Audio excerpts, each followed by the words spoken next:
Pues ya ven, la vez pasada platicamos acerca de las invasiones.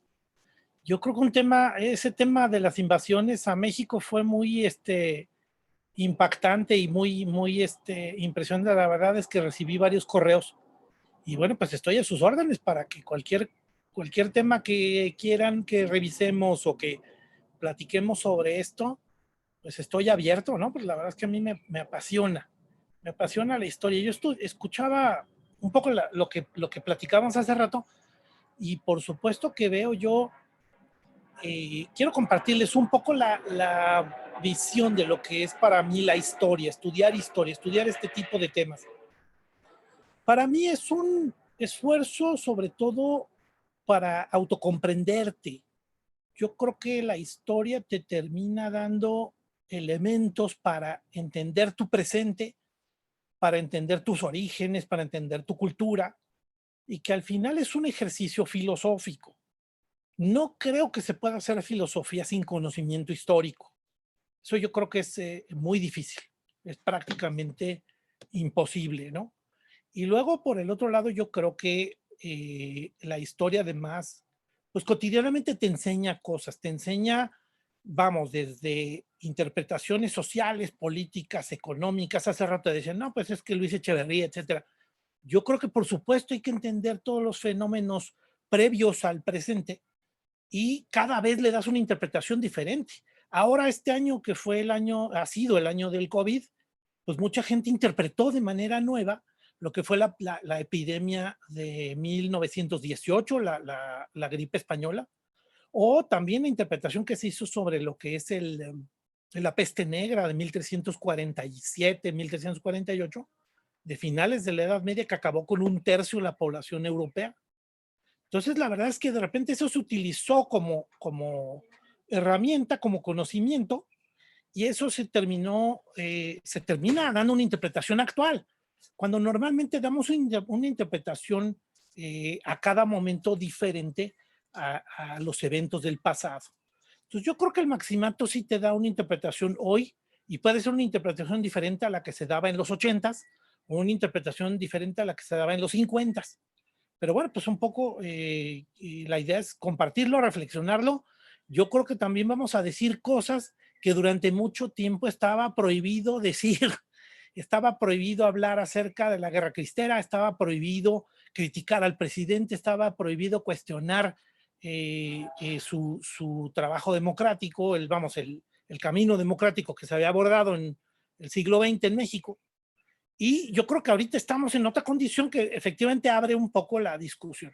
Entonces, bueno, pues la idea sería platicar ese tipo de cosas. Entonces, me llevaría yo de esta introducción dos ideas. Una, efectivamente, pues ver para qué sirve la historia, que yo digo que es un ejercicio filosófico, y también decirles que la historia es un mar. Nunca vas a acabar de estudiarla, siempre vas a encontrar cosas nuevas, interpretaciones nuevas, y de repente vuelve a surgir otra vez el estudio. La verdad es que es algo muy interesante. Y también me gustaría dar una advertencia. Yo voy a dar una interpretación, pero la idea es evidentemente que cada quien haga su propia interpretación, pero eso también es un problema, porque cada quien te da su punto de vista. Todo científico social da su punto de vista desde cómo fue formado, de qué tipo de grupo social o grupo político pertenece, aunque no seas una persona política. Yo creo que al final también eso te influencia. Entonces, de repente, al final también hablas por tus propios intereses. Entonces, bueno, pues yo creo que con esa advertencia habría que decir, oye, cada vez que alguien me platique de historia, ya sea Enrique Krause, Lorenzo Meyer, cualquier historiador, eh, tiene su propia interpretación y hay que sacarla de esa influencia y de ese interés para de repente dar tu propia interpretación. Ese es un ejercicio mental que uno debe dar cotidianamente. Bueno, vamos a hablar del maximato. ¿El maximato qué es? El maximato, déjenme ver si puedo cambiar aquí la lámina. El maximato, bueno, pues aquí lo estamos ubicando en dos líneas del tiempo. La de arriba, esta línea del tiempo, a ver si la logran interpretar, a ver si logro transmitirla de manera correcta. La línea del tiempo de arriba, que es la línea gris, te marca muchos eventos como de 1917 a 1936, 39. Entonces vemos aquí la Revolución Mexicana que viene en un cuadrito, no sé si ven mi cursor. y el maximato. Y luego, pues eso se termina en abril de 1936 y sucede que aquí yo pongo un hito relevante que es la fundación del PAN en septiembre de 1939, el 16 de septiembre. Y bueno, pues esta es la línea del tiempo. Aquí vemos una serie de eventos. Abajo pongo otra línea del tiempo para que no se encimaran los eventos, pero que los vieran ustedes. Por ejemplo, en noviembre del 17, o sea, en febrero se hizo la Constitución en México, en noviembre tenemos la revolución bolchevique de Rusia, la llamada revolución de octubre. El octubre rojo fue en noviembre, porque estoy hablando del calendario juliano y el calendario gregoriano. El calendario europeo y nuestro calendario es el gregoriano, pero en Rusia durante mucho tiempo utilizaron el calendario juliano y por eso no coincidieron los meses en ese tiempo. Para los rusos era octubre, pero para los europeos y para todo el resto del mundo era noviembre. Entonces, bueno, un poco era por darles un dato curioso, ¿no? En 1918, en mayo, se terminó la Primera Guerra Mundial, aquí en la línea moradita. Y, bueno, pues en 1920 se hace el Plan de Agua Prieta, el que terminó tirando el gobierno de Venustiano Carranza. Y en diciembre de 1920 toma la presidencia Álvaro Obregón. Yo estoy incluyendo todos estos eventos dentro de la revolución, aunque algunos me discutirán, es que la revolución terminó en 1917 o la revolución terminó en diferentes momentos. Yo estoy incluyendo en la Revolución Mexicana la muerte de Obregón, el asesinato de Obregón. Estoy incluyendo la Guerra Cristera como un evento de la Revolución Mexicana. Estoy incluyendo el inicio del Maximato como parte de la Revolución Mexicana. Y algunos hasta incluirían la expropiación petrolera de 1938, que no la incluí, también como un evento de la Revolución Mexicana. Entonces, no sé, aquí por supuesto puede haber muchas interpretaciones. José López Portillo, cuando salió de su presidencia en el 82, dijo que él fue el último presidente de la Revolución Mexicana. Entonces, todavía, para que vean más o menos los tiempos en los cuales de repente alguien hablaba de diferentes interpretaciones. Esta línea negra marca lo que sería el crack del 29, la caída de la bolsa de Nueva York, que marcó todos los años 30 como unos años dificilísimos a nivel económico. Hitler llega al poder precisamente como consecuencia de eso en la línea amarilla y tenemos la guerra civil española en diciembre del 36. Y bueno, pues al final la Segunda Guerra Mundial en septiembre del 39 también, que coincide con lo que sería prácticamente la fundación del PAN. Entonces, no sé si más o menos con eso ubicamos el maximato. El maximato está aquí. Sería del asesinato de Obregón hasta abril de 1936, en que se expulsa a Calles. A ver si no está topando esto. Calles es expulsado del país. Entonces, ahorita lo vamos a ver por qué lo expulsan. Y ahí se termina el maximato. El maximato lo relacionamos siempre con Plutarco Elías Calles, el sonorense que al final fundó el PRI, gobernó durante toda la guerra cristera y después en realidad era el gobierno atrás de los presidentes de 1928 en adelante. Y bueno, pues durante un tiempo fue el brazo derecho de Obregón. Y habría que ubicar que es un personaje con una alta incidencia en la historia de México.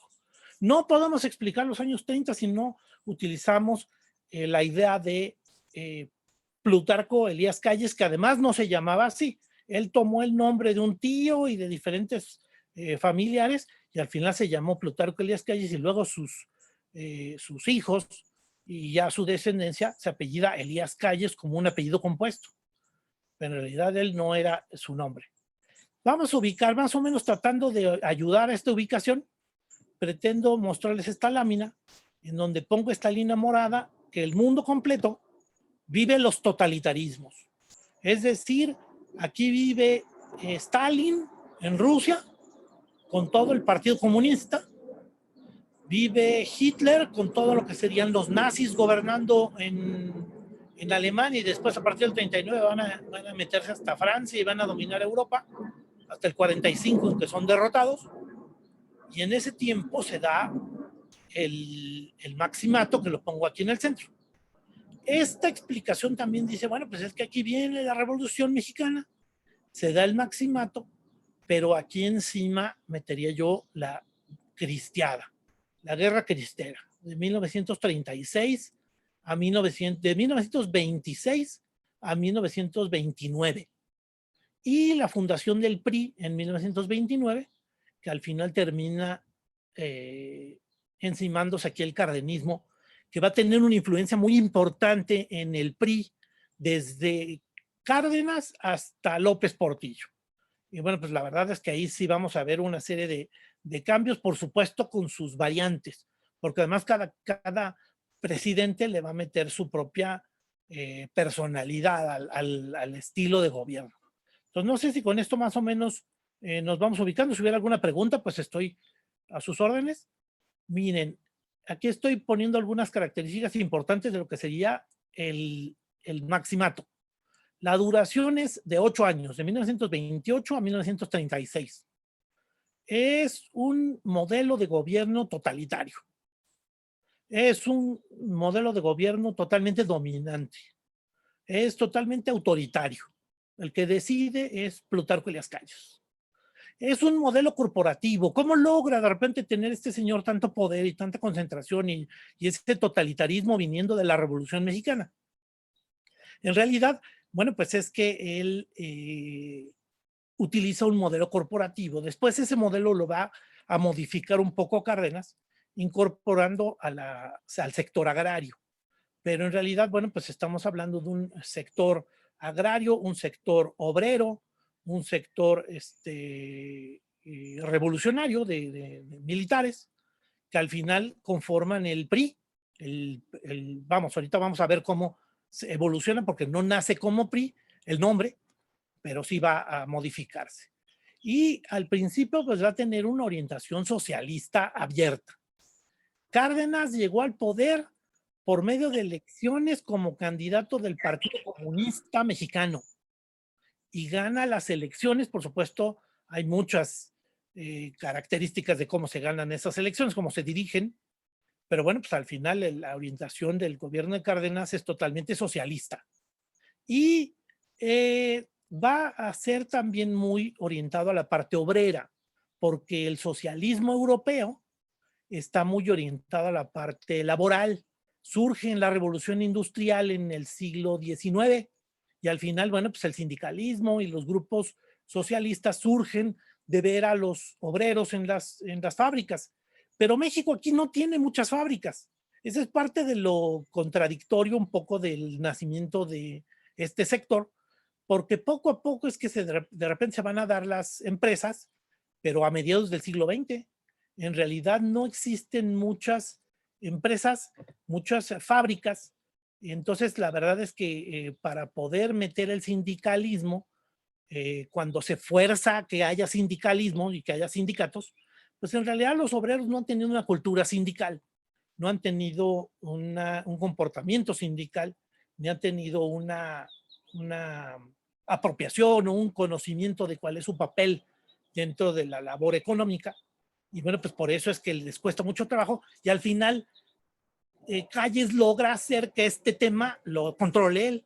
Y así también surgen los sindicatos, pero los sindicatos siempre están coordinados por el gobierno y supeditados a una posición política, no a un tema que defienda los derechos de los obreros, sino un tema que explota las capacidades políticas del partido. Va a ser un gobierno laico, que no quiere meter la religión en ninguno de sus espacios. Para ellos la religión debe estar sometida a las leyes y debe ser reconocida por las leyes. Es un tema que debe de estar supeditado a la ley, como dice la Constitución de 1917. Y bueno, pues al final se ponen en práctica muchas cosas, por ejemplo, lo que sería la ley Calles. Ahorita vamos a hablar de eso.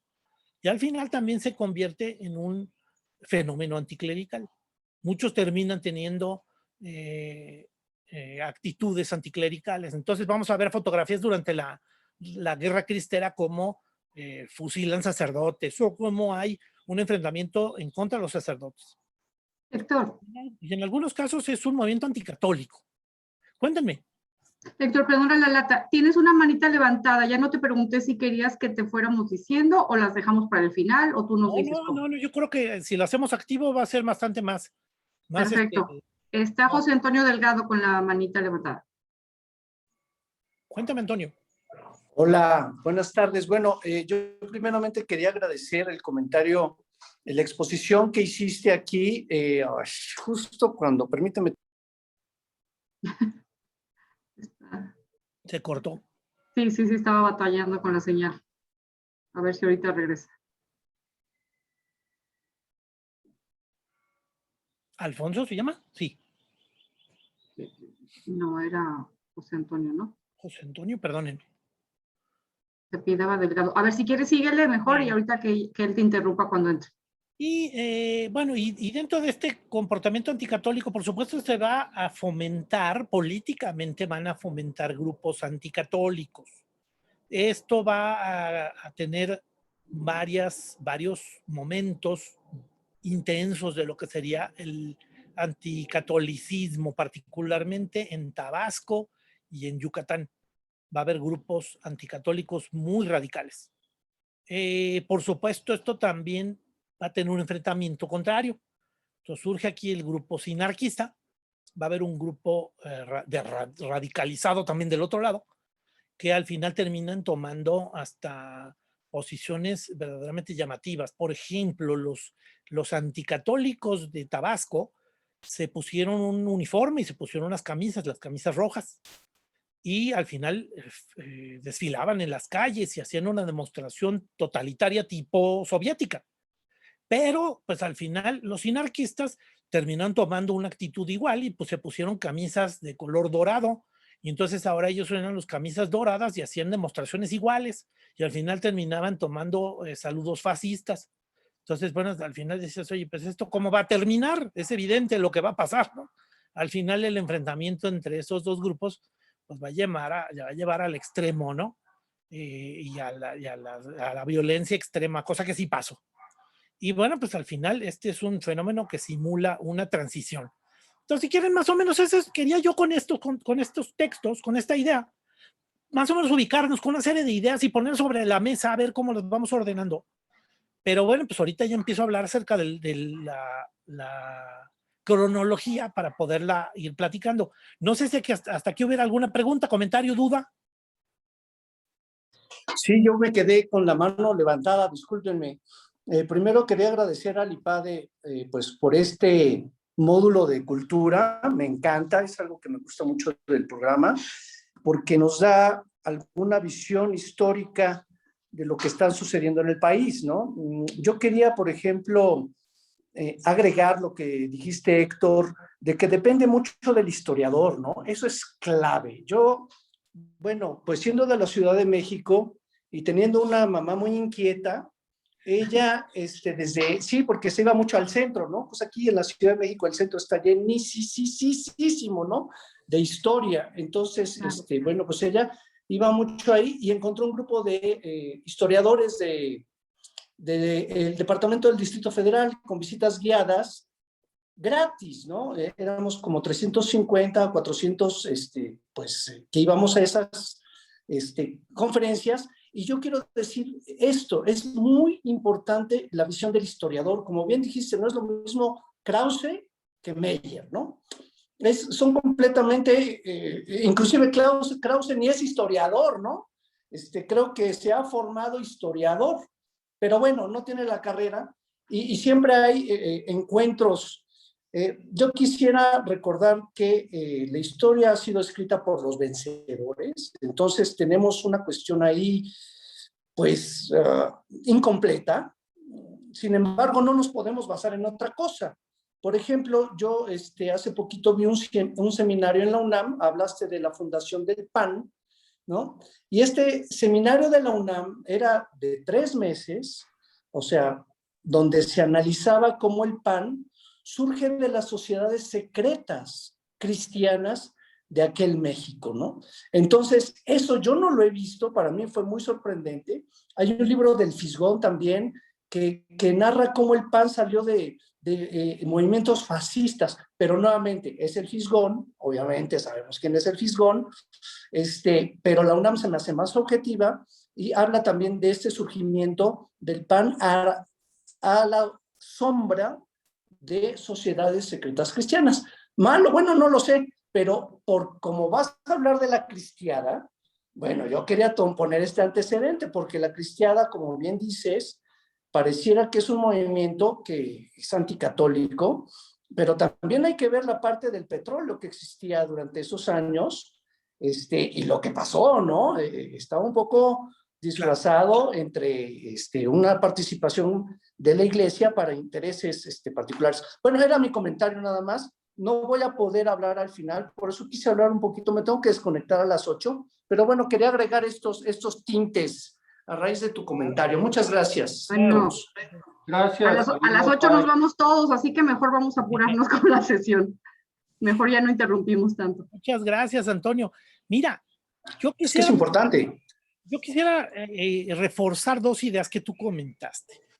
Yo creo que, híjole, qué difícil es la historia, porque cotidianamente nuestro tipo de estudio, la forma como nos la expresan, porque es una forma fácil, nos pone siempre un blanco y negro. Y a veces tienes que tomar posiciones. ¿Qué posición tomo? ¿La de blanco o la del negro? Y la verdad es que pues siempre hay que aceptar que si uno de repente tiene cierta preferencia política y eso pasa, te está influenciando. Esa es una que quise decir al principio. Pero la otra, esa posición también tiene sus pecados. O sea, hay una parte de historia, una parte que uno viene arrastrando en ese tipo de posiciones políticas que dependen de decir, sí, pero tengo que aceptar que hay partes criticables de la historia, de la parte histórica que me gusta. Es difícil no tomar posición. Yo invitaría a que dijéramos, no, no hay blanco y negro, somos pintos, pero también no es fácil tomar una posición centrada, objetiva, eso yo creo que no existe. Pero al final también hay que aceptar que si uno toma una posición, es que sí, pero de repente se cometen pecados y se cometen errores y hay cosas que no son, no estoy de acuerdo. Yo creo que los cristeros defendían una causa legítima, pero se levantaron en guerrilla, pagaron soldados y al final le pusieron una bomba al presidente. Y yo no creo que esos sean medios hoy legítimos. A lo mejor mi juicio actual es muy difícil hacerlo con un juicio actual, una evaluación sobre el pasado, ¿no? Lo comparo un poco con los primeros cristianos, ¿no? El cristianismo de los Hechos de los Apóstoles no coincide con ese tipo de posturas. Pero bueno, pues al final tenía su carga política importantísima. Y lo estoy complicando, toda esta explicación complica todo porque la historia no es sencilla, es complicadísima, es cualquier explicación simple está equivocada. No hay simples explicaciones. Siempre hay que de repente decir, bueno, pues hay una explicación simple, pero de repente tiene su matiz, su variable, su legitimidad, y eso es lo que de repente tenemos que estar metiendo dentro de todos estos conceptos. Yo para entrar un poco en materia, bueno, pues vamos a ver de dónde venimos para hablar acerca del Maximato. Venimos del plan de Agua Prieta. Los sonorenses, que eran tres, Adolfo de la Huerta, Álvaro Obregón y Plutarco Elías Calles, terminan haciendo un plan porque Carranza, que tenía todo para haber elegido a Obregón como presidente sucesor, quiso poner un presidente títere que fue el ingeniero Bonillas. Y entonces sucede que al final los sonorenses se van a levantar en armas. Y en su persecución lo van a matar en Tlaxcalantongo. Al final él va a salir de la Ciudad de México, se va a ir a Puebla, después camino a Veracruz, ahí lo van a matar. Y al final, bueno, pues estamos hablando de 1920. Esto da el poder a los sonorenses durante todos los años 20. Vamos a ver que primero el que llega a la presidencia va a ser Adolfo de la Huerta, que no está aquí está Adolfo de la Huerta. Adolfo de la Huerta va a ser un presidente interino que nada más convoca a elecciones para 1920 y ahí el presidente va a ser Álvaro Obregón. Y aquí vemos a Álvaro Obregón del lado izquierdo con su bigote bien arreglado, un tipo, verdaderamente hay que aceptar que es un tipo muy inteligente, extraordinariamente un estratega fabuloso, militarmente bastante capaz, cosa que llama la atención porque la preparación militar de él no tiene preparación militar, y le va a ganar a Pancho Villa en las batallas de Celaya, donde va a perder el brazo. Y bueno, pues al final cuando llega a la presidencia va a ser un presidente manco, que además después de que le cortan el brazo va a engordar mucho. Entonces, bueno, pues al final ahí vemos a Álvaro Obregón. Prácticamente es el hombre fuerte. Su brazo derecho, valga la expresión por el manco, es Plutarco Elías Calles, un sonorense que también se integró a la revolución, pero que siempre ha sido muy obediente a Obregón. Entonces, al final, de repente, sube al poder y Obregón hace diferentes temas. Aquí vemos otra fotografía de Obregón cuando ya es presidente, acaba de ser nombrado presidente, y él, yo creo que lo que más destacaría son las negociaciones para que Estados Unidos acepte el gobierno de México. Son las negociaciones, los tratados de Bucareli. Durante mucho tiempo se ha especulado mucho qué contienen los tratados de Bucareli, pero evidentemente contienen dos cosas. Una, Estados Unidos tiene que reconocer al gobierno de México, porque no lo reconoce. Dice es que subió por medio de un golpe de Estado, mataron al presidente. Entonces, juegan con esa aceptación del poder por parte de Estados Unidos, cosa rara, y al final también, pues con un beneficio económico. Lo que quieren es, oye, queremos por un lado garantía de que no se va a tocar el petróleo, porque ahora el petróleo se ha vuelto muy importante en los años 20. Ha habido una guerra, la Primera Guerra Mundial, y el petróleo de repente empieza a ser algo muy importante. Todas las flotas del mundo empiezan a dejar el carbón y empiezan a utilizar la gasolina. Ese es por ejemplo, una de las grandes contribuciones de Churchill en estos mismos años en Inglaterra, que después lo culpan a él por esa medida, por haber quitado los barcos de carbón y haber metido barcos con gasolina, que lo culpan de la crisis del 29 también que impactó a Inglaterra, cosa que va a ser falso con Churchill. Obregón, pues es un hombre con muchísima personalidad, va a jugar con esto y al final termina pues llegando a acuerdos. El acuerdo es efectivamente permitir la explotación del petróleo y en algunos casos se ha especulado, todavía existen especulaciones de cosas que no se conocen, no son públicas de lo que serían los tratados de Bucareli. Pero bueno, pues se le dice que se le concedió la participación del petróleo a Estados Unidos durante mucho tiempo, más de 100 años. No me suena extraño, pero yo creo que no hay elementos para poderlo confirmar. Pero no me suena extraño porque Estados Unidos se ha dedicado durante todos estos años a tener temas a perpetuidad. Ha participado en 20 años antes en lo que fue el tema de Panamá, y Panamá se quedó 100 años Estados Unidos y apenas han pasado 20. Y Inglaterra, por ejemplo, se quedó con Hong Kong por 100 años. También se quedaron con el canal de Suez por 100 años. Entonces, todos estos son temas que no son extraños de la época, como para decir, es que por 100 años quiero que haya condiciones favorables. Entonces, bueno, pues al final ese es el tema. Otra cosa que yo destacaría del gobierno de Obregón es la muerte de Pancho Villa. Pancho Villa de repente empieza a alborotarse, porque él había estado ya pacificado desde 1919, y sucede que al final empieza a lebrestarse, a amenazar al gobierno, a amenazar que su candidato es Adolfo de la Huerta, y empieza a enemistar a Adolfo de la Huerta con Obregón, y al final terminan matando a Villa, porque Villa amenaza de que puede levantar en cualquier momento 10,000 soldados. Entonces lo van a esperar allí en Parral, en Chihuahua, viene por un camino, van a estarlo esperando unos pistoleros y de frente él viene manejando un Ford T y al final van a matarlo a él y a otros 2 tripulantes que vienen adentro del carro. Y bueno, pues al final ahí vemos las fotografías son sumamente además expresivas, ¿no? Explícitas. Tenían que demostrar que Francisco Villa estaba muerto. Había que decirlo a todo mundo, en todos los periódicos estaba publicado, Pancho Villa murió. Ya no hay un movimiento rural, un movimiento de la población, de las clases populares que pueda levantarse en contra del gobierno. Entonces, bueno, pues al final esa fue también la demostración que había que hacer. Fue muerto en 1923. Y sucede que aquí vemos al general Obregón ya como presidente, lo vemos ahí marchando, haciendo una demostración ahí marcial de la toma de posesión, y el que viene del lado derecho de la fotografía es Francisco Serrano. Entonces, cuando Obregón deje el poder, se lo va a dejar a Plutarco Elías Calles. y después Plutarco Elías Calles va a tener que decidir a su sucesor, y Francisco Serrano, el personaje que está aquí del lado derecho, va a creer que es candidato y que puede subir a la presidencia.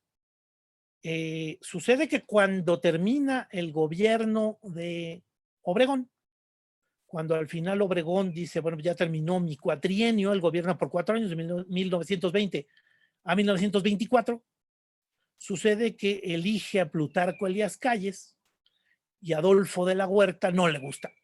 Va a decir, oye, ¿cómo es posible que escogiste a este tipo? Porque además no le gusta, no le parece ni el más inteligente ni el más capaz, no se le hace ningún estadista, tiene una serie de críticas y va a terminar entrando en intrigas de diferentes grupos políticos y levantándose en armas.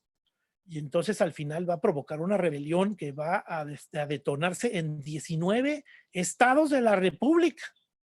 Entonces al final la rebelión de Adolfo de la Huerta fue una guerra civil. Hubo aviones, porque de repente se contrataron por ambos bandos aviones biplanos. Dentro de los aviones biplanos, los que viajaban llevaban unas bombas que arrojaban así por un lado del avión, ¿no? Entonces al final se bombardeaban campos de batalla, se bombardeaban caseríos, se bombardeaban ciudades por parte de ambos bandos. Y al final Adolfo de la Huerta va a estar metido en esa rebelión. Esta rebelión va a provocar que diferentes grupos se levanten en contra de Obregón. Y uno de esos va a ser el grupo en Mérida, de varios revoltosos de apoyo a de la Huerta, y van a agarrar al gobernador, que se llama Felipe Carrillo Puerto, y lo van a linchar. Entonces, la verdad es que va a ser una muerte horrible por parte de Felipe Carrillo Puerto, que notoriamente es un gobernador socialista, que hace medidas socialistas y también algunas medidas de laicismo que terminan impactando pues algunos grupos religiosos. Entonces eso al final Adolfo de la Huerta como que ya empieza a demostrar, el levantamiento de Adolfo de la Huerta empieza a demostrar el descontento social que ya se encuentra dentro de toda la República Mexicana, en donde hay grupos opositores que no les gusta el estilo de gobierno de Obregón y que la parte de Calles va a ser más radical y algunos ya lo sospechan. O va a ser un gobierno de continuidad de las políticas de Obregón. Entonces, al final, Adolfo de la Huerta va a encabezar ese grupo opositor, pero aquí los grupos opositores siempre son muy violentos y muy rebeldes. Esta es una fotografía de Adolfo de la Huerta, lo vemos en el centro, con sus grupos de seguidores en Chihuahua.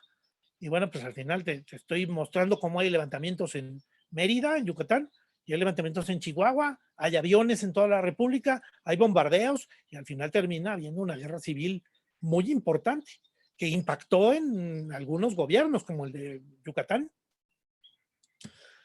Este es Plutarco Elías Calles. Plutarco Elías Calles no se le va a ver en prácticamente ninguna fotografía sonriendo, tipo bastante, pues podríamos decir mal encarado, tal vez es poco expresivo. Y bueno, pues al final va a tomar medidas un poco más drásticas. Aquí el gran tema va a ser que Obregón va a dejarlo gobernar. Se va a hacer a un lado, se va a ir a su rancho en Sonora y se va a dedicar a cultivar garbanzos. Y Obregón va a dejar que Calles haga el gobierno que quiera. Calles inmediatamente establece una ley, que es la ley Calles, que lo que propone es efectivamente poner bajo una norma, bajo una regla, todo lo que sería la práctica religiosa. Todo lo que sería cualquier celebración pública tiene que ser avisada y registrada. Todos los sacerdotes tienen que ser registrados y hay un máximo de sacerdotes por estado. Solamente se permite un grupo, una cantidad máxima de sacerdotes en toda la República y no puede haber sacerdotes extranjeros. Y todo esto es en parte porque efectivamente todavía tienen algunos problemas de reconocimiento de legitimidad. Yo te quisiera dar una interpretación que da Jean Meyer, que es el gran historiador de la cristiada. Jean Meyer, un francés que vino a México como una beca para estudiar la cristiada y que al final se quedó a vivir en México fascinado por el tema. Es el máximo experto que existe sobre la historia de la cristiada. Y Jan Meyer da la explicación de que en realidad es un pleito en donde una república, un gobierno constitucional electo, no quiere someterse a una monarquía como considera lo que sería el papado. Los papas son monarcas. Entonces, ni modo que los mexicanos obedezcan a un monarca extranjero, porque aquí corremos un peligro. Apenas han pasado 40 años, 50 años de lo que sería la llegada de Maximiliano a México. Y bueno, pues la verdad es que aquí muchos obedecieron a la monarquía, entonces no quieren eso. Y ese es el peligro que ven, pues del mismo tipo de debilidad que el gobierno tenía en los años 20. Es difícil, no ha sido reconocido internacionalmente, hay levantamientos todavía como el de Pancho Villa, el de Adolfo de la Huerta, y al final pues por eso es que toma también, habría que darle la explicación desde su punto de vista, como para también entenderlo de manera objetiva y completa, decir, oye, pues es que no es un tema que solamente obedezca a un odio religioso. A él no lo veo yo como un fanático odiador de la religión, sino como un tipo que ve practicidad en su control sobre lo que sería la religión. Él patrocinó la fundación de lo que sería la Iglesia Católica Mexicana. La Iglesia Católica Mexicana es una creación en México de un grupo religioso que se separa de la Iglesia Católica Romana. Se declara Iglesia Católica Mexicana, permite que los sacerdotes puedan casarse, o sea, que no tengan celibato, y pues no obedecen al Papa. Pero todos los principios religiosos del catolicismo quieren conservarlos como doctrina. Entonces, al final, la Iglesia Católica Mexicana está dirigida por un personaje que se llama el Patriarca Pérez. Y el Patriarca Pérez Plutarco Elías Calles le va a dar un templo allá en el centro para poder hacer sus celebraciones como centro religioso de la Iglesia Católica Mexicana. Y bueno, pues al final vemos aquí pues todo un interés para poder lograr esa independencia. Esto yo creo que daría la explicación de una independencia política que él consideraba que había desde Roma para que al final motivaba de repente desobediencia. Y bueno, pues la verdad es que los conflictos religiosos sí se presentaron durante la época de la Revolución. Es lo que detona lo que sería la Guerra Cristera.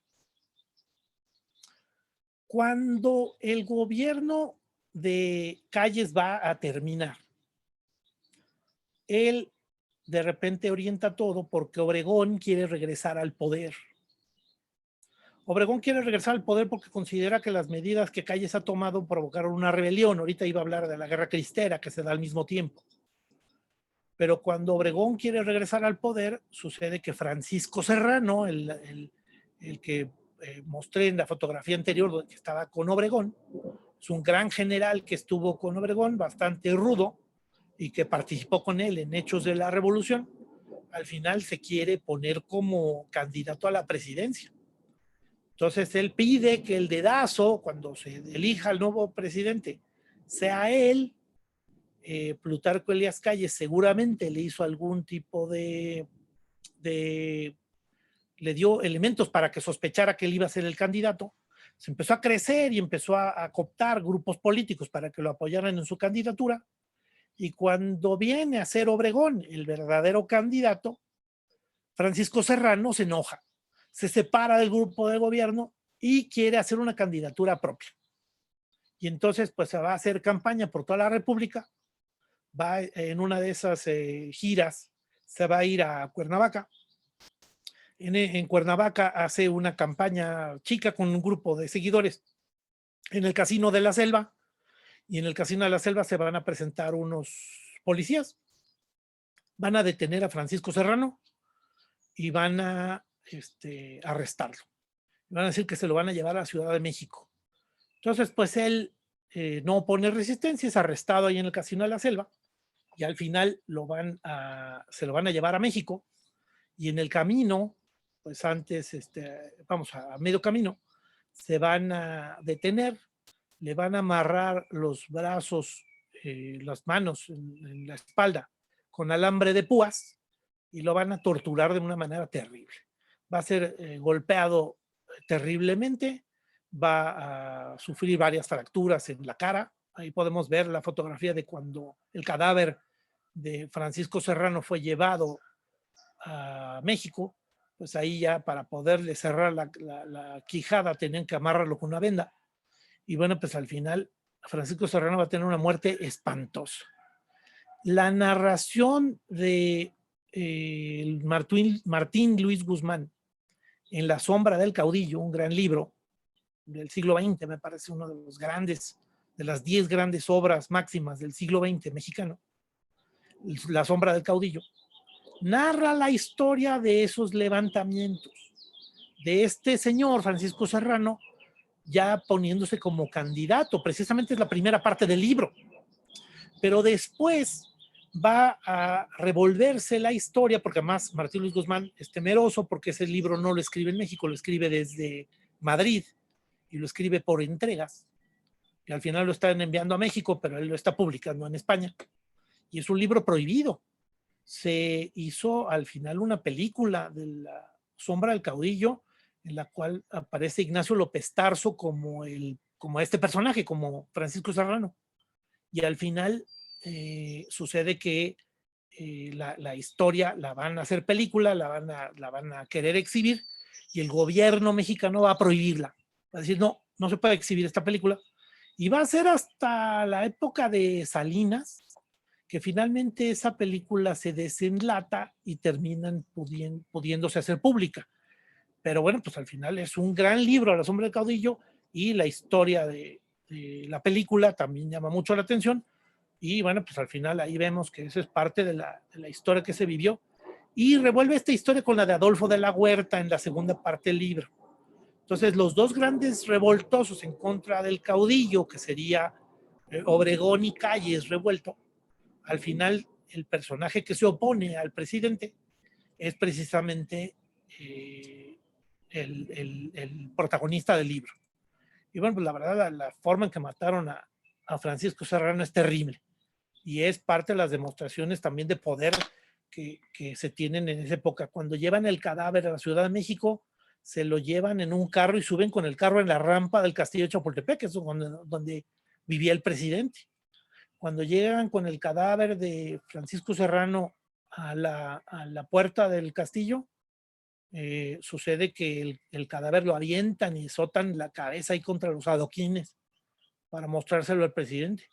Y sucede que salió Plutarco Elías Calles y Álvaro Obregón a ver el cuerpo. Y ven ahí cómo lo arrojan a Francisco Serrano. Y al final, viéndolo, Obregón va a decir, ve nomás cómo te dejaron Panchito. Qué manera más terrible. Y bueno, pues la verdad es que es una historia bastante dura. No es una blanca paloma este señor, pero su muerte es terrible. Otra historia paralela a este tema pues sería la Guerra Cristera, en donde nombraría, bueno, pues que hay un grupo religioso que se opone a la ley Calles, que se opone a la existencia de la Iglesia Católica Mexicana, que al final no va a ser la Iglesia Católica, no es la jerarquía católica. Parte del gran pecado de quienes quieren acercarse un poco a la historia de la Guerra Cristera es que utilizan la palabra iglesia como si fuera lo mismo, iglesia, cristeros y jerarquía católica, y yo diferenciaría todos esos. Hay que ser riguroso en el lenguaje. Los que provocaron el levantamiento se llaman, bueno, los que motivaron estos grupos, que los dirigían, se llama la Liga de la Defensa de las Libertades Religiosas. Y es un grupo que originalmente puso un boicot en contra del gobierno. Y ese boicot era, todos los católicos no deben pagar impuestos, pero eso lo decía la Liga, no lo decía la jerarquía católica.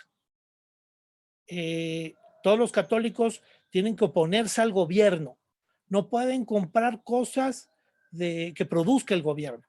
Entonces, entre otras cosas, por ejemplo, gasolina, ¿no? Tendrían que comprársela a otro. Y al final, con todas esas medidas, se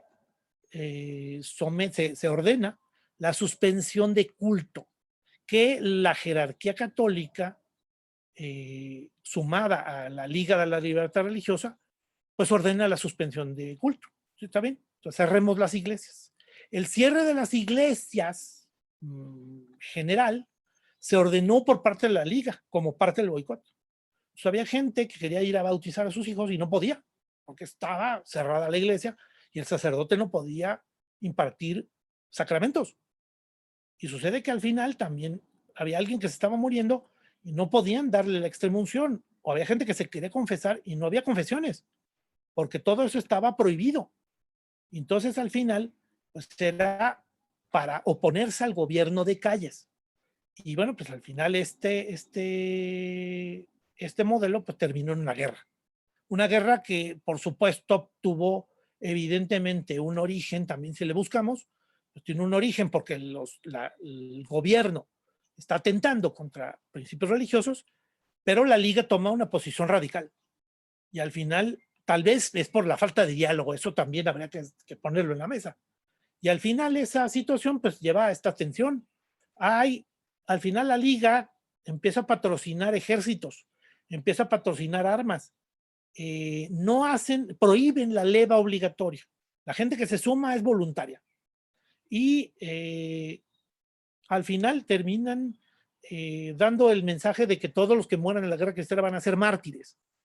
Y bueno, pues al final este tema pues se detona una guerra de 3 años, de 1926 a 1929, en donde vemos un enfrentamiento, un ejército profesional, que es el del gobierno, grupos antirreligiosos de parte del gobierno, patrocinados por el gobierno, y bueno, pues al final también grupos de cristeros que están también buscando el triunfo de la liga.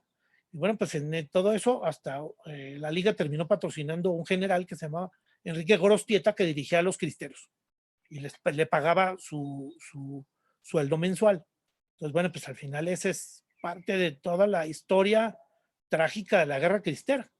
¿Qué es lo que termina pasando? Pues que en 1928 terminan pasando los eventos de la muerte de Obregón, que yo creo que cambian el rumbo de la guerra. Dentro de todo esto, por supuesto, está el fusilamiento del padre Pro. Una violación de derechos humanos evidente.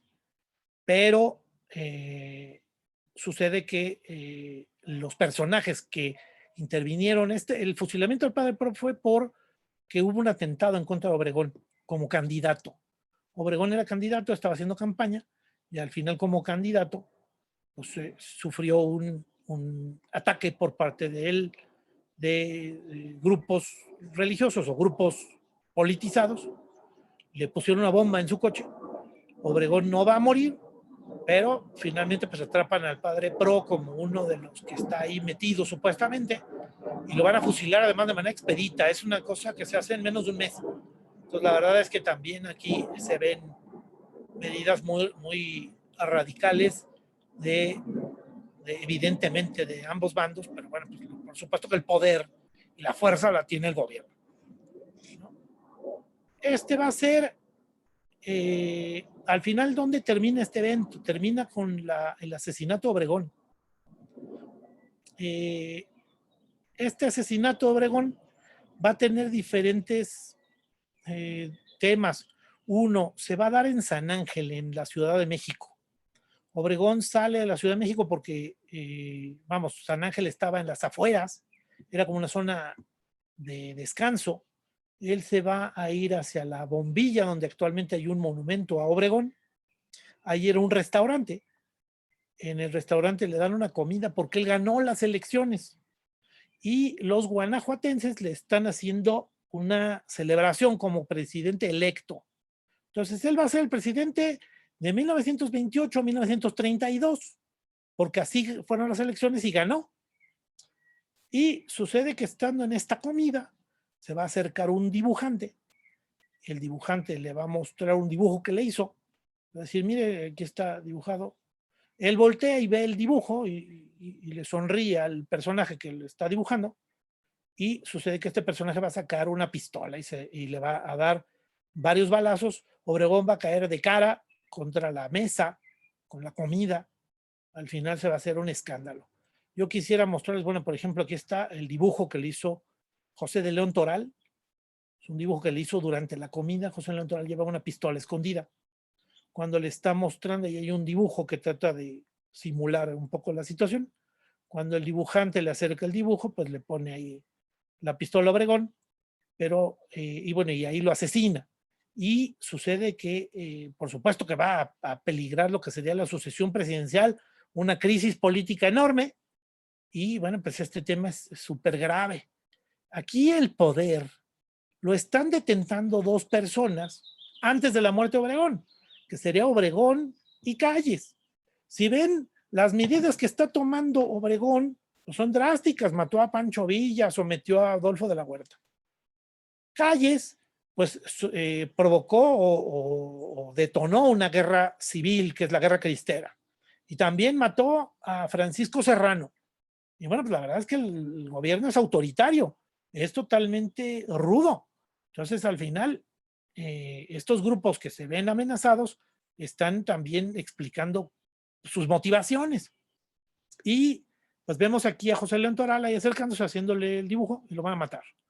Pero pues yo ya diría varias cosas, ¿no? Cuando yo era chico visitaba este monumento por morboso, porque ahí estaba la mano de Obregón en un frasco.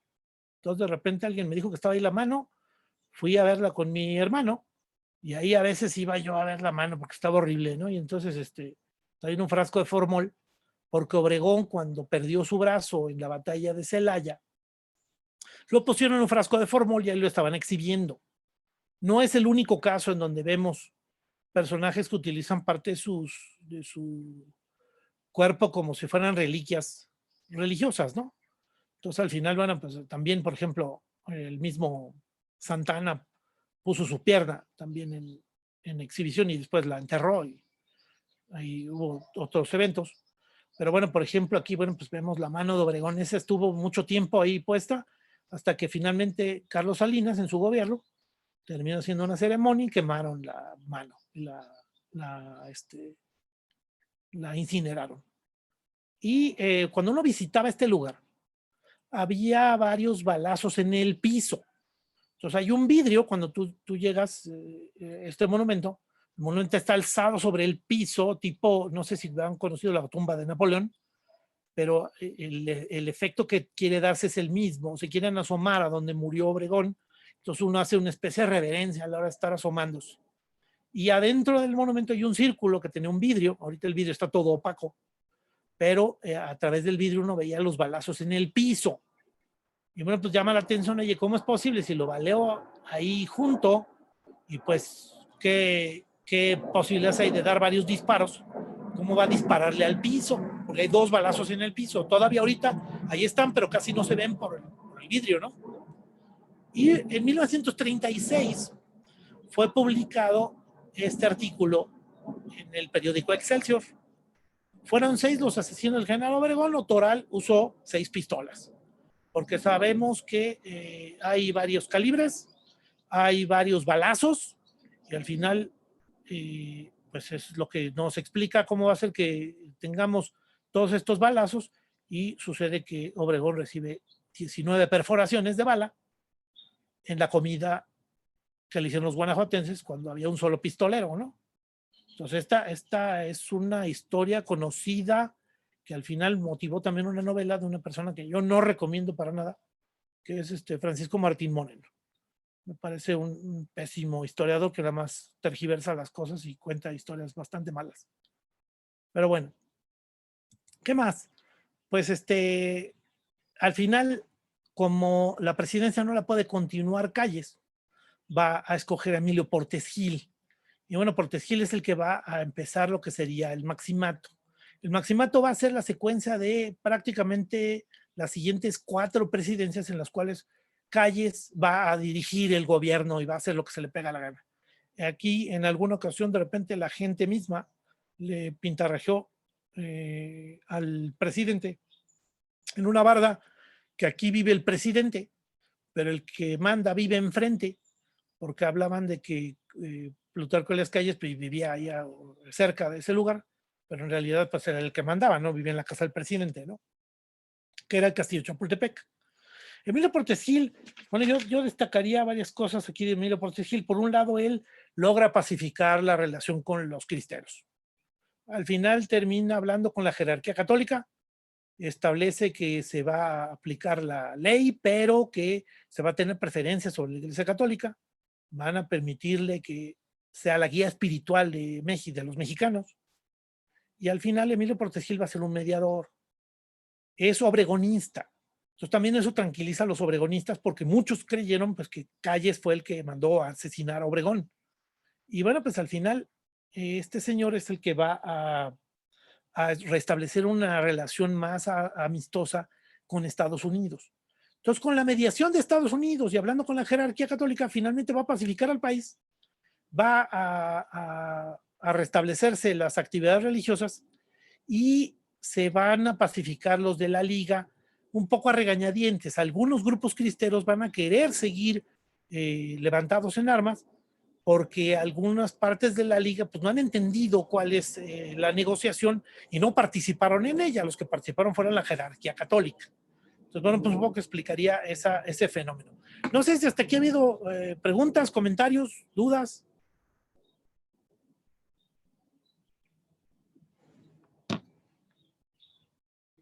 Nada. Bueno, un comentario. La influencia de Juárez en las ideas de Calles, ¿no? ¿O fue antes de Obregón? Mira, yo creo que en la tendencia de posiciones radicalizadas anticatólicas se dan desde mucho antes, desde la Revolución Francesa. En la Revolución Francesa hubo grupos, en 1789 hubo grupos jacobinos que se fueron en contra de los católicos. Hay una campaña de un diputado revolucionario francés en el terror que se llama Hebert. Se llaman hebertistas los seguidores de Hebert. Y sucede que Hebert hace una campaña de anticristianización o de descristianización, perdóname, el término correcto es descristianización. Ese fenómeno va a ser adoptado por muchos grupos revolucionarios. Juárez notoriamente es seguidor de muchas de las ideas de la Revolución Francesa. Cuando por fin derrotan a los conservadores en 1860, en 1860, el grupo de liberales se va a poner a cantar el himno francés, la marsellesa, aun cuando existía el himno nacional mexicano, ese lo había pedido, lo había ordenado Santana. Precisamente también en oposición a eso de que Santana es el que había puesto su propio himno. Al final no se canta el himno mexicano, se canta el himno francés como parte de las ideas revolucionarias francesas. Y muchos grupos liberales son anticatólicos, anticlericales, y algunos grupos solamente pretenden ser laicos y separar la participación y la influencia de la Iglesia Católica, que también es cierta, también hay participación e injerencia en las medidas políticas por parte de grupos jerárquicos católicos que también motivan ese discurso. Pero las posiciones, por supuesto, hay que explicar que hay grupos radicalizados, ¿no? Aquí se favoreció mucho un grupo, mira, con esto yo también te daré una explicación. Los soviéticos, aquí vemos a Stalin, tienen una campaña parecida. Y Stalin, después de la muerte de Lenin, para controlar el poder funda un partido, el Partido Comunista. Entonces el buró del Partido Comunista es el que elige al caudillo, el caudillo es el que dirige al país, pero sometido supuestamente al partido en apariencia. Ese es una imagen. Entonces, bueno, pues aquí yo haría coincidir también la idea que acabas de comentar, ¿no? Decir, oye, pues todo esto está confluyendo. Me suena que evidentemente todos estos grupos tienen las mismas ideas. Y bueno, pues al final juega también el marxismo, que dice que la religión es el opio del pueblo, ¿no? Si te fijas, la imagen de Plutarco Elías Calles fundando el Partido Nacional Revolucionario es crear un partido con un buró, con grupos sindicales, con sectores, con corporativismo y con el dominio de los diferentes sucesores. Y bueno, la verdad es que el fenómeno es igualito. Como también Hitler, en su momento, pues toma el partido nazi, toma el poder, y al final se supone que el que dirige es el partido, no el caudillo. pero son fenómenos similares a nivel propuesta de dominio político, de control político. Son gobiernos muy personalistas. Todavía los años 20 y los años 30 se van a caracterizar en el mundo por adoptar posiciones personalistas muy cargadas. Y por supuesto que la idea sería efectivamente el que dirige atrás es Calles. El Partido Nacional Revolucionario surge como un partido pues, socialista, y lo que pretende es quitarle el término socialista dentro de su lenguaje, pero meter todas las medidas socialistas. Al final, el mismo Emilio Portes Gil pues, va a elegir a un sucesor que va a hacer un montón de medidas socialistas. En 1830 se convoca a elecciones, porque Emilio Portes Gil solamente es interino, va a durar 2 años desde que pues, ya no hay candidato, ya el candidato no llegó al poder, se pone por parte de Calles, va a durar 2 años para convocar a elecciones, y el que gana va a ser Pascual Ortiz Rubio, y su opositor va a ser José Vasconcelos.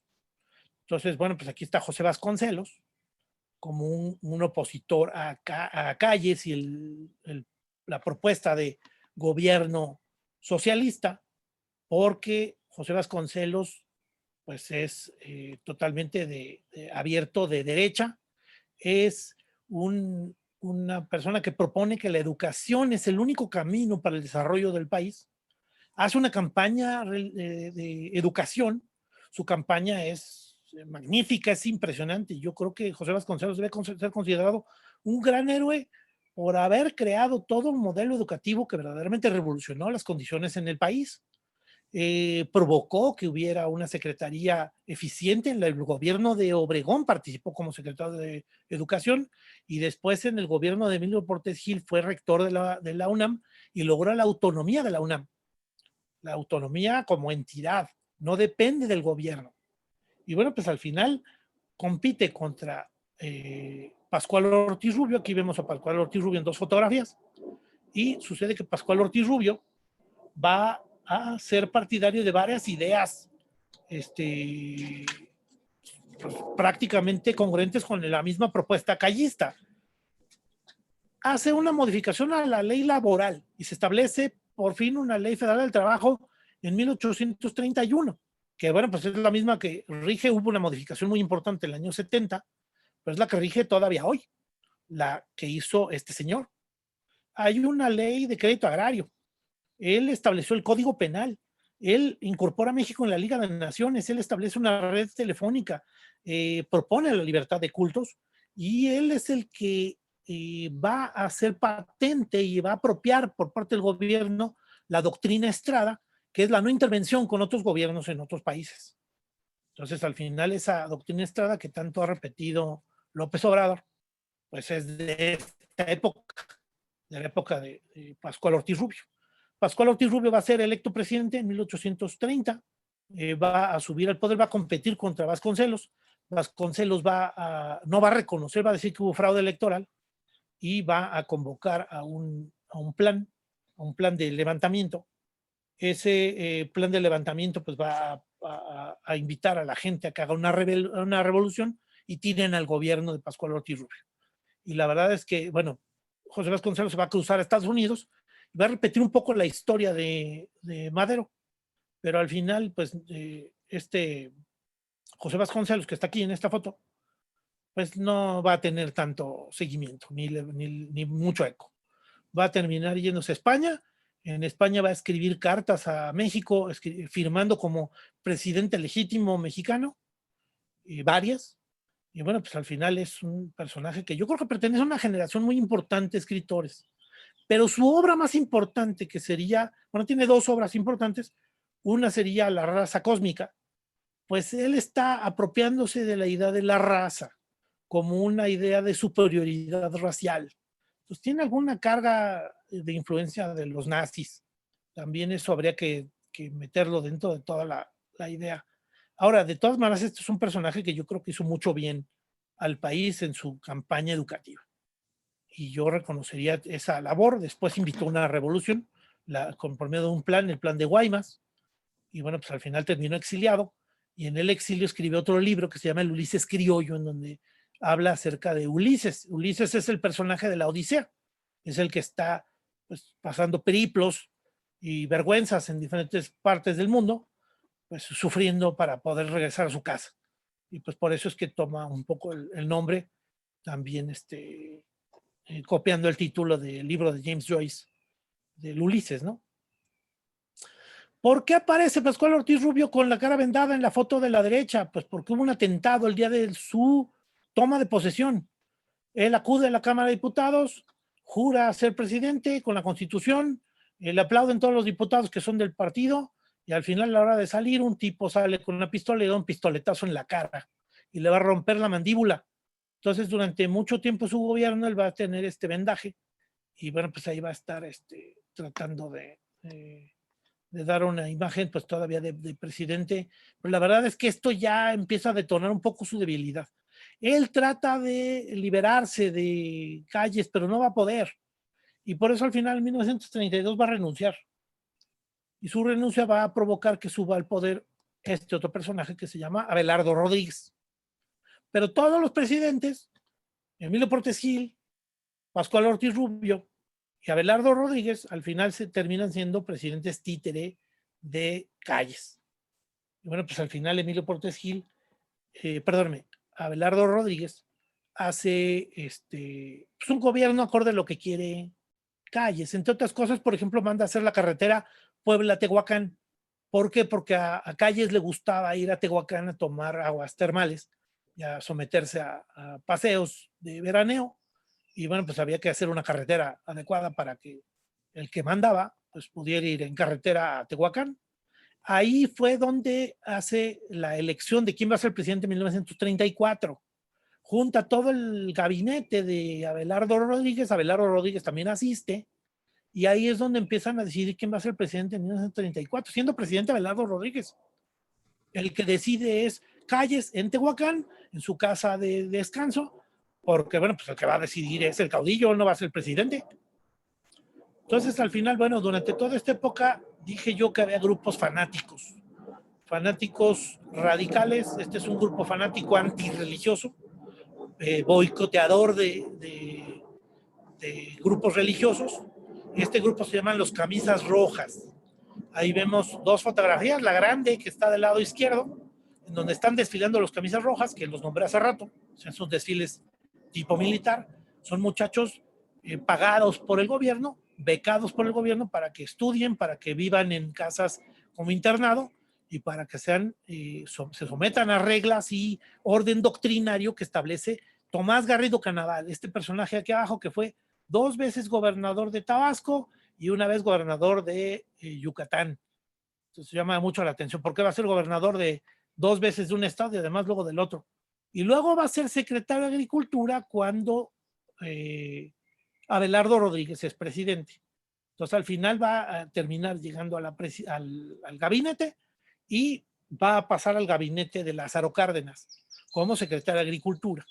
Se va a traer a todos los muchachos que están con sus camisas rojas y los va a llevar a México y los va a tener ahí guardados en sus cuarteles. Y por supuesto que salen a hacer diferentes zafarranchos. El más llamativo es un zafarrancho que hace terrible en Coyoacán. Hay una celebración religiosa en la iglesia de San Francisco, ahí en el centro de Coyoacán.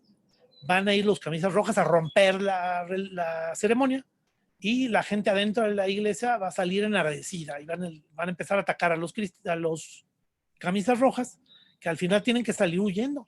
Van a agarrar uno de los Camisas Rojas y lo van a linchar.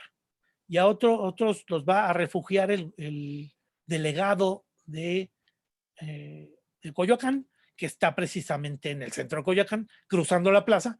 Pues ahí se van a ir a refugiar los Camisas Rojas y ahí el delegado les va a cambiar la camisa. Les va a decir que se cambien las camisas y que se salgan por una ventana. Al final, como se logran escapar estos muchachos de que los linchen los católicos enardecidos que estaban en la iglesia de San Francisco, porque estos fueron a provocarlos. Entonces, bueno, pues al final ese es un evento. Les cuento tanto detalle porque mi abuelo era camisa roja y estuvo en ese evento.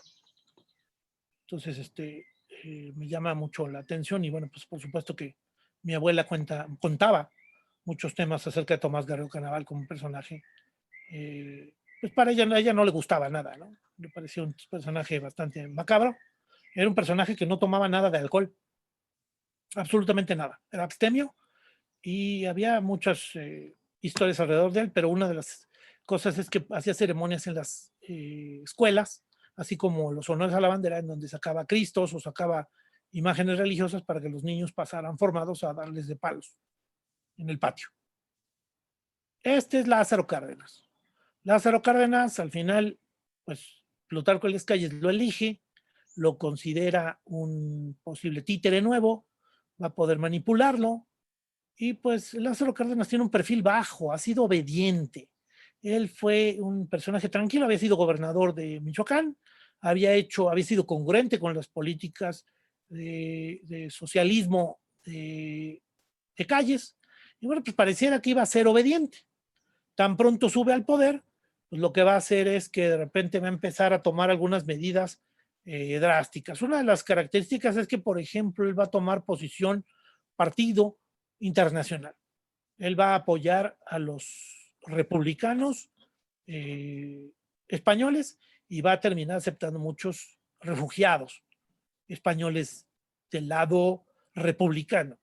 Y bueno, pues se va a oponer al gobierno de Franco. Él al final, cuando Franco termina llegando al poder, va a retirar al embajador de México en España, que va a regresar hasta el gobierno de López Portillo.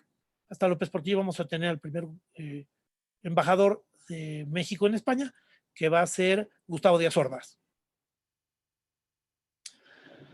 Lázaro Cárdenas se caracterizó por sus medidas socialistas, va a estar favoreciendo mucho los sindicatos, va a estar favoreciendo mucho las medidas agrarias, incorpora a los campesinos dentro de lo que sería un sector del partido, y bueno, pues al final Calles quiere controlarlo.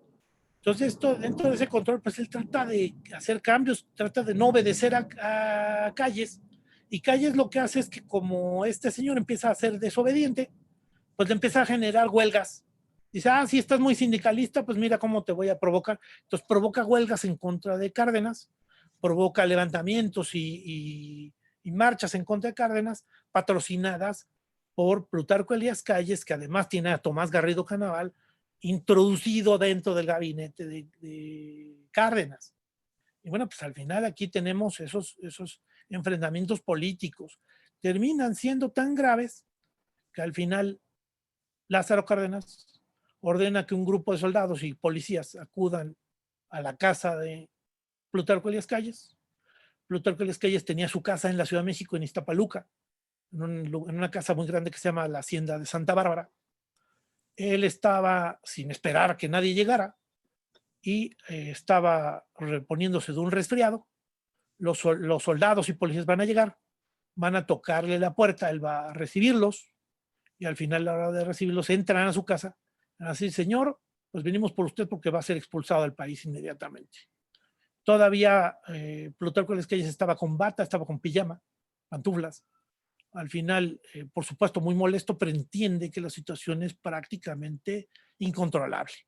Él, junto con otros personajes que apoyan a Calles, van a terminar pasando las últimas horas en la noche hasta que en la madrugada, a las 6 de la mañana, son llevados al aeropuerto de Balbuena.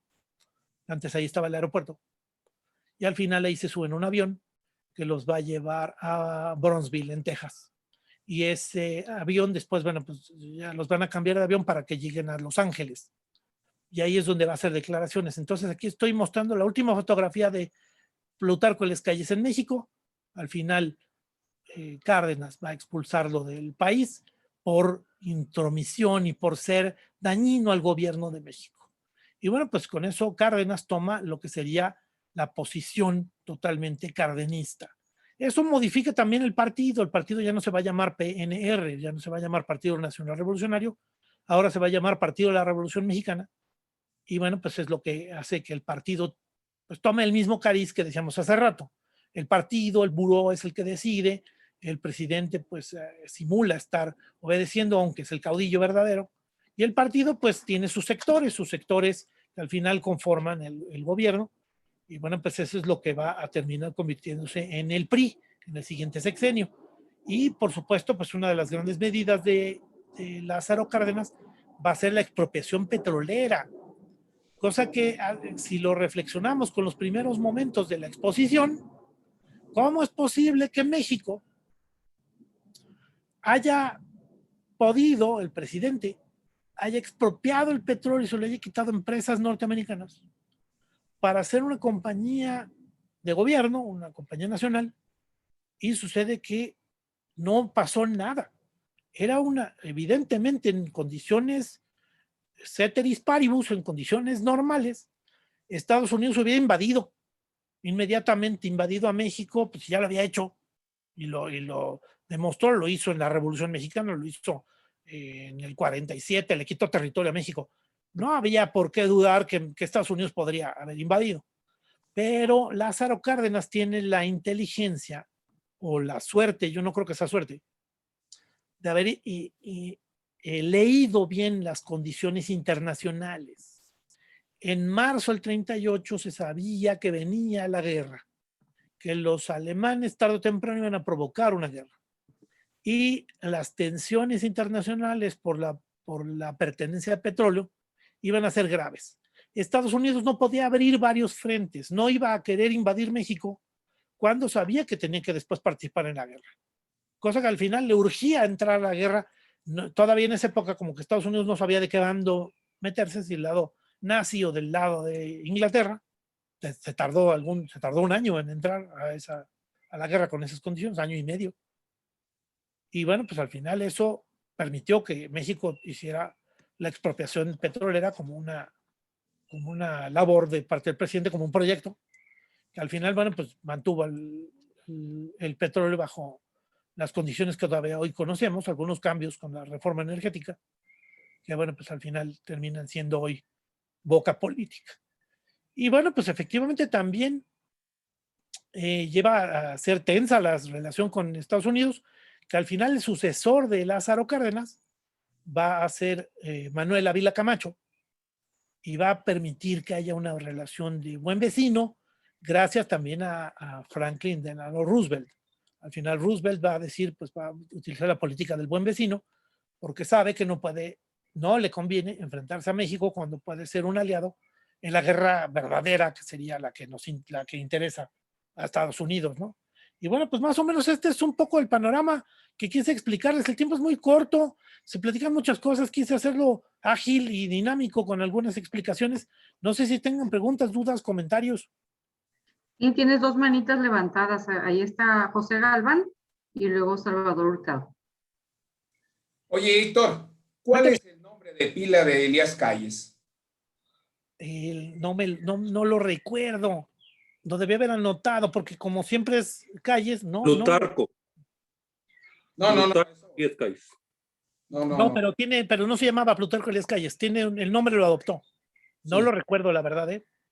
Ese tema me lo tengo que llevar de tarea. A ver si tenemos algún contacto por correo y les mando el dato, pero el nombre es adoptado. En internet dice Francisco Plutarco Elías Campuzano. Campuzano, sí. Mira. Francisco sería. Francisco Plutarco Elías Campuzano. Gracias. No, a tus órdenes y discúlpame por ese desconocimiento. Es que no es un tema, sinceramente, de repente ese dato lo tenía yo presente y ahora no procuré tenerlo a la mano. ¿Y está Salvador también con una pregunta? Sí, buenas tardes.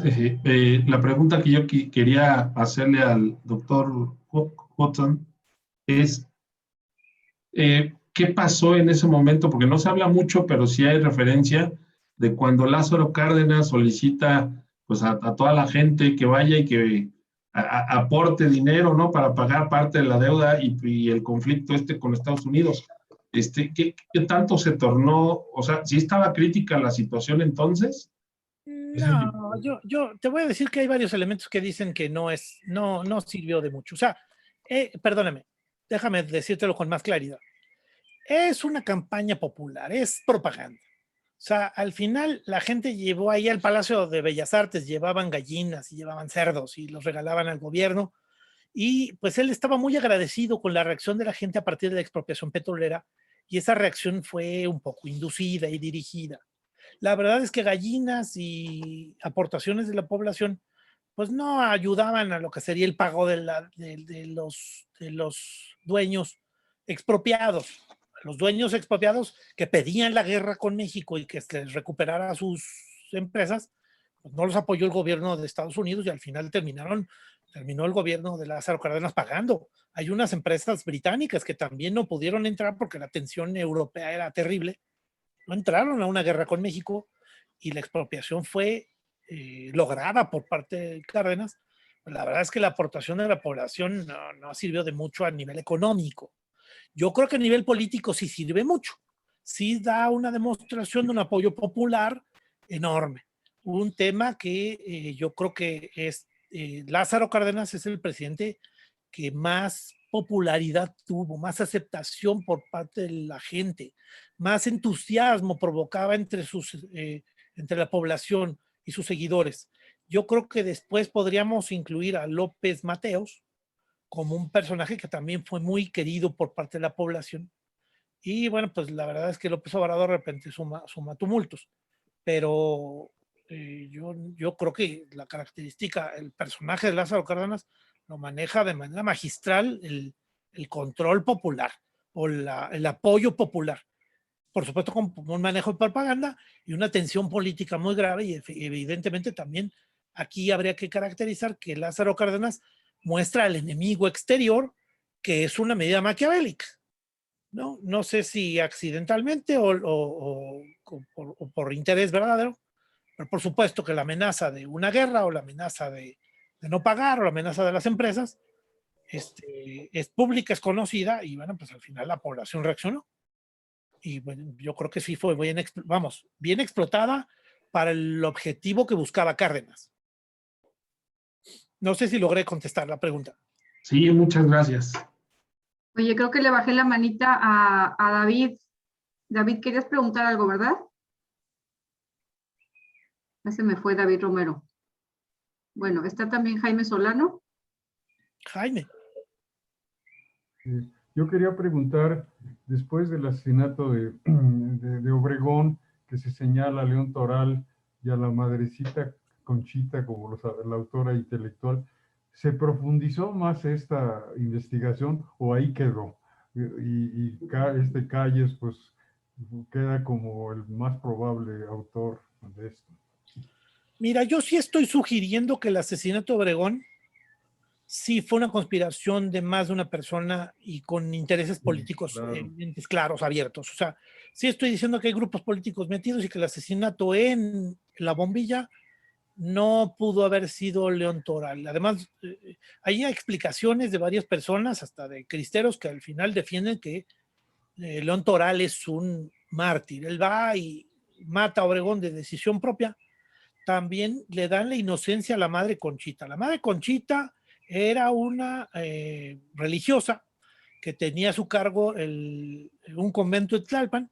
Al final liberan no liberan, las obligan a que no vivan en el convento, a que tienen que vivir en otro lado.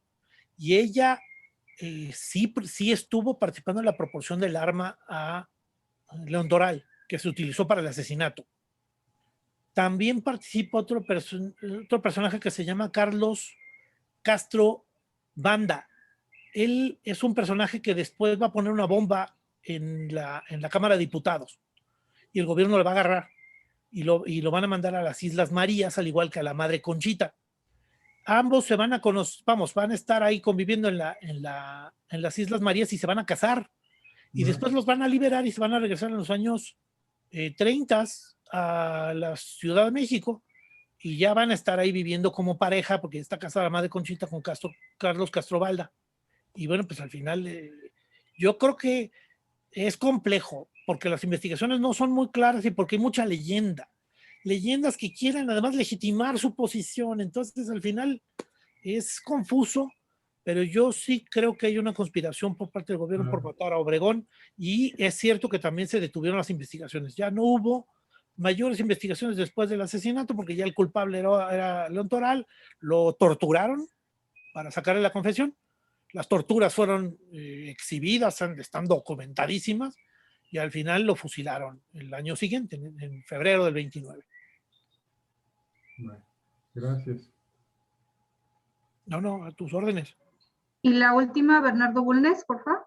Gracias. ¿Por qué maximato? ¿A qué se refiere el concepto de maximato?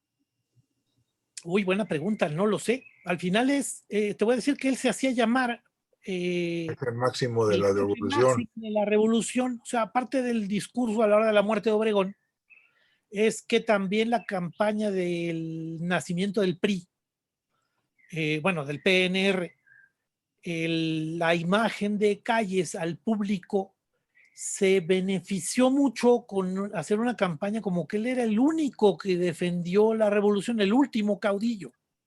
Ese caudillismo, pues a él le gustaba el término del jefe máximo de la Revolución Mexicana, y al final por ese término es que se adopta el tema de maximato. Pero sí es una reflexión que habría que darle más vueltas, yo creo. Muchas gracias por todo, muy interesante. Hombre, al contrario, tus órdenes.